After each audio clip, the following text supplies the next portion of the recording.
श्रीमद् भागवत महापुराण। भगवान सच्चिदानंद श्री कृष्णचंद्र जी उद्धव जी को गुण दोष का उपदेश कर रहे हैं। कहीं कहीं शास्त्र विधि से गुण दोष होता है और दोष गुण हो जाता है। जैसे ब्राह्मण के लिए संध्या वंदन गायत्री जप आदि गुण है, पर वही चतुर्वर्ण के लिए दोष है। जैसे दूध आदि का व्यापार वैश्य के लिए गुण है, परंतु ब्राह्मण के लिए अत्यंत निषिद्ध है।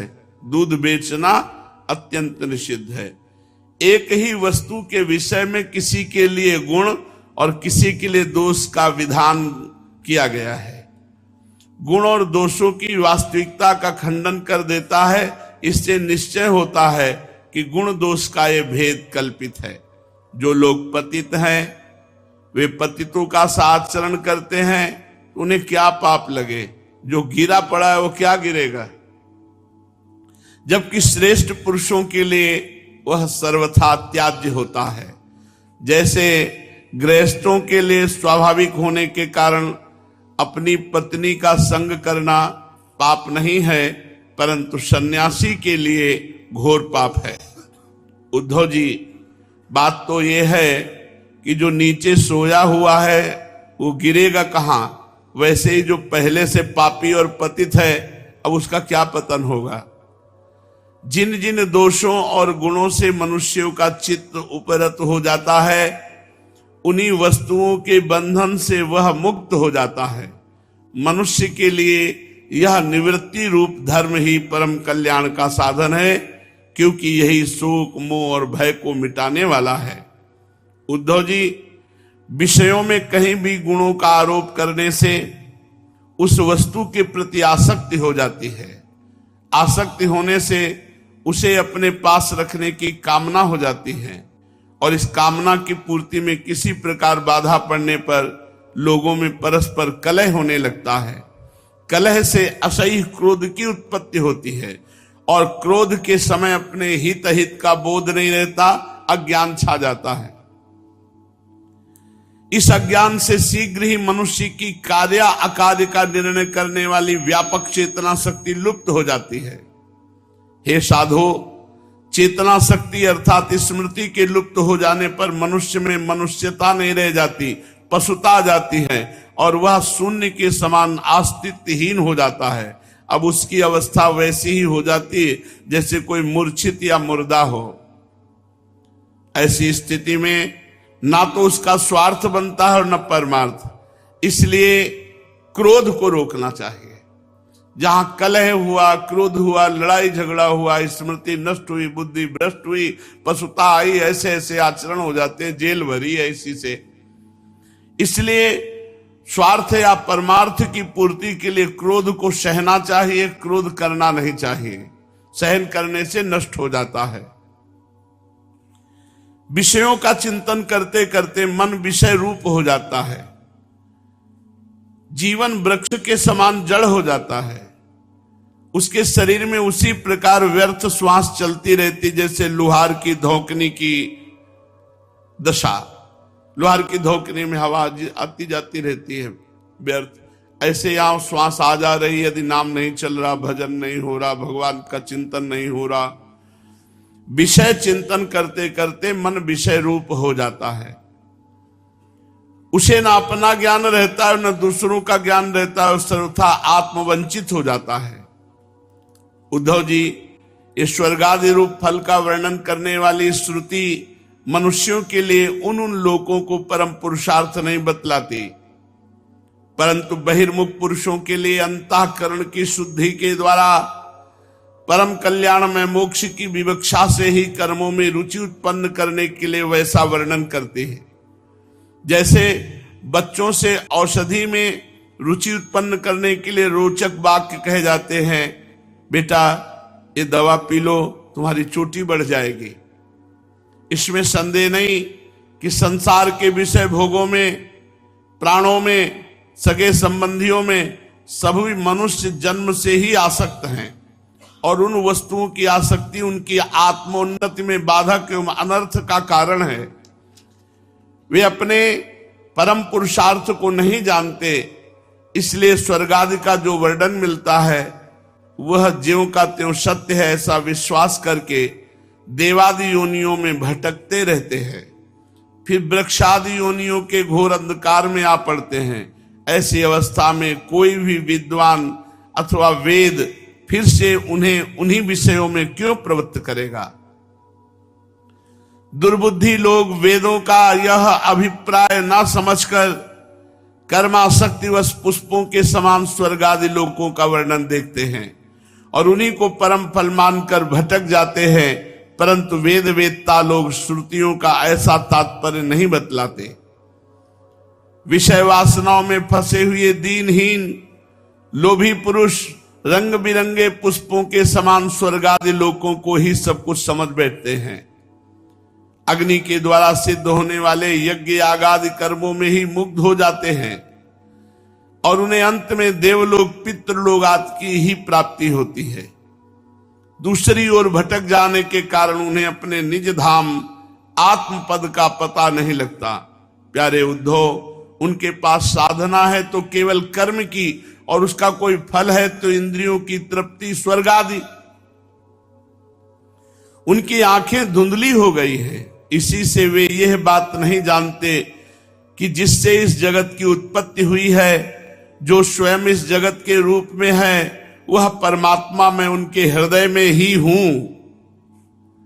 यदि हिंसा और उसके फल मांस भक्षण में राग ही हो, उसका त्याग न किया जा सकता हो तो यज्ञ ही करे।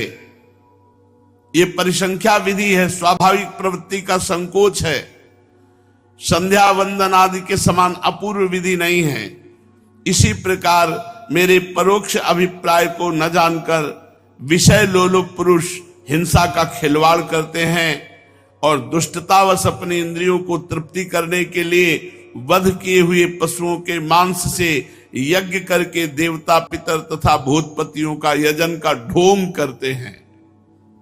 उद्धव जी, स्वर्ग आदि परलोक ये स्वप्न के दृश्यों के समान है, वास्तव में ये असत हैं, केवल उनकी बातें सुनने में बहुत मीठी लगती हैं।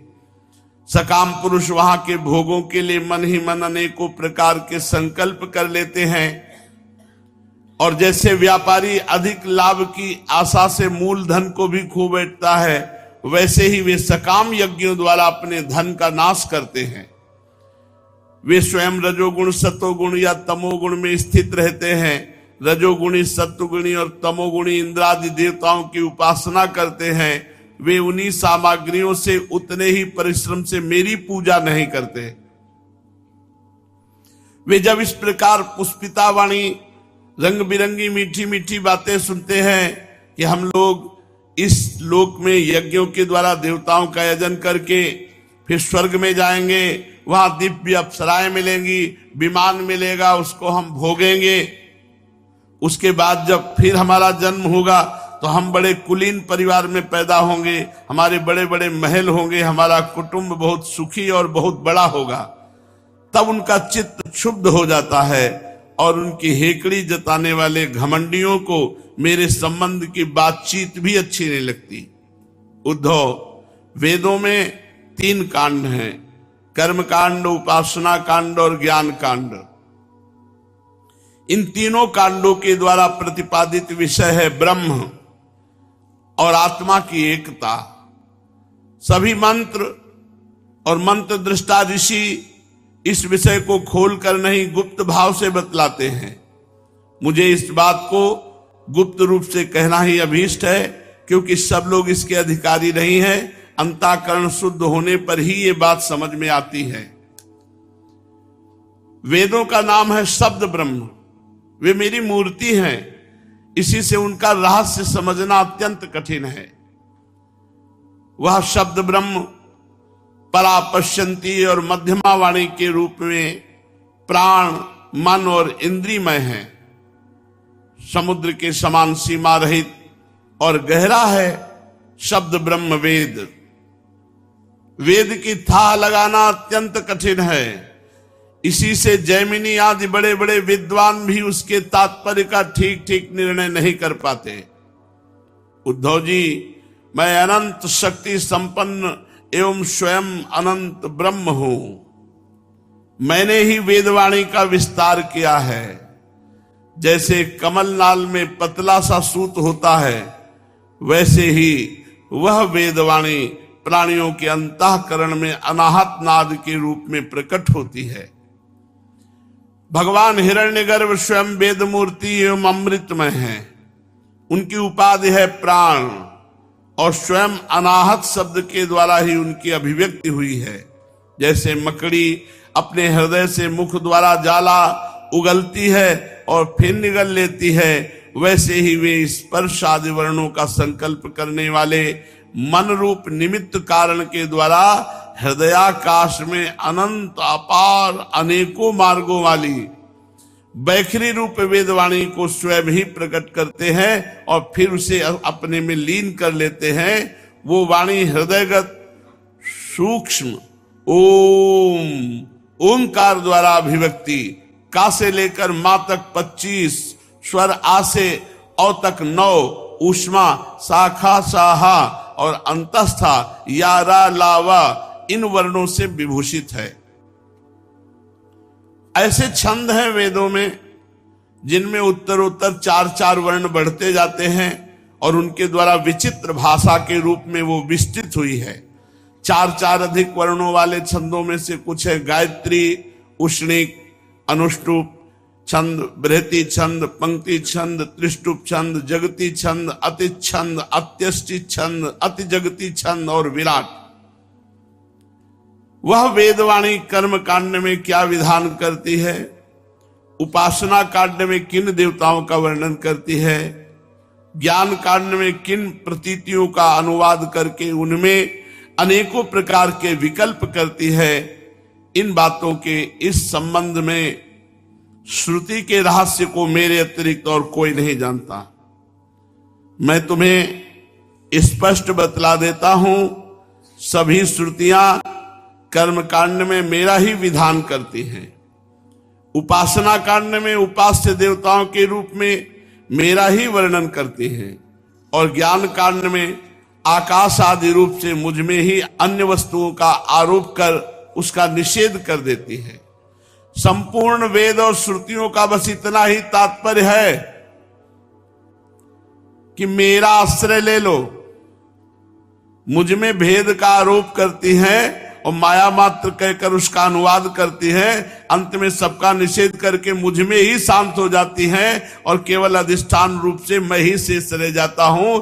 इसलिए मेरा आश्रय ले लो, मेरा भजन करो, सब वेद शास्त्रों का सार है। उद्धव जी ने कहा, प्रभु आप तो विश्वेश्वर हैं, मैं आपसे जानना चाहता हूं कि ऋषियों ने तत्वों की संख्या कितनी बतलाई है। आपने तो अभी 19वें अध्याय में 9, 11, 5 और 3 28 तत्व गिनाए हैं, ये तो हम सुन चुके हैं। किंतु कुछ लोग 26 तत्व कहते हैं, कुछ लोग 25 तत्व कहते हैं, कोई लोग 7 तत्व मानते हैं, कोई 9, कोई 6 स्वीकार करते हैं, कोई 4 बताते हैं, तो कोई 11। इसी प्रकार किन्हीं किन्हीं ऋषि मुनियों के मत में तत्वों की संख्या 17 है, कोई 16 बताते हैं, कोई 13 बतलाते हैं। हे सनातन श्री कृष्ण, ऋषि मुनि इतनी भिन्न भिन्न संख्याएं किस अभिप्राय से बतलाते हैं, आप कृपा करके हमें बतलाइए।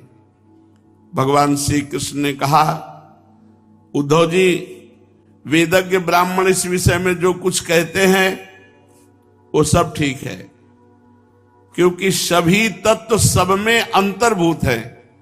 मेरी माया को स्वीकार करके क्या कहना संभव है। जैसा तुम कहते हो वो ठीक नहीं है, जो मैं कहता हूं वही यथार्थ है। इस प्रकार जगत के कारण के संबंध में विवाद इसीलिए होता है कि मेरी शक्तियां सतोगुण, रजोगुण, तमोगुण आदि, उनकी वृत्ति का रहस्य लोग समझ नहीं पाते। इसलिए वे अपनी अपनी मनोवृत्ति पर ही आग्रह कर बैठते हैं। सत्वादि गुणों के क्षोभ से ही ये विविध कल्पना रूप प्रपंच, जो वस्तु नहीं है केवल नाम है, उठ खड़ा हुआ है। यही वाद विवाद करने वालों के विवाद का विषय है। जब इंद्रियां अपने वश में हो जाती हैं तो चित्त शांत हो जाता है, तब ये प्रपंच भी निवृत्त हो जाता है।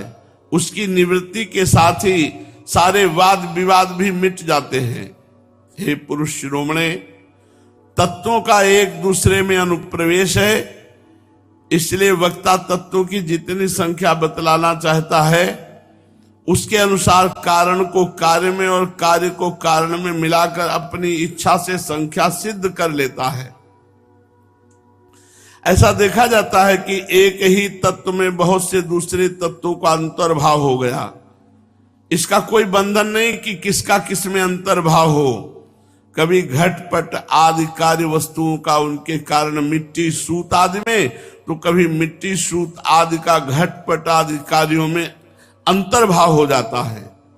इसलिए वादी प्रतिवादियों में से जिसके वाणी ने जिस कार्य को जिस कारण से जिस कारण को जिस कार्य में अंतर्भूत करके तत्वों की जितनी संख्या स्वीकार की है वो हम निश्चय ही स्वीकार करते हैं, क्योंकि उनका वो उपादान युक्त संगत है।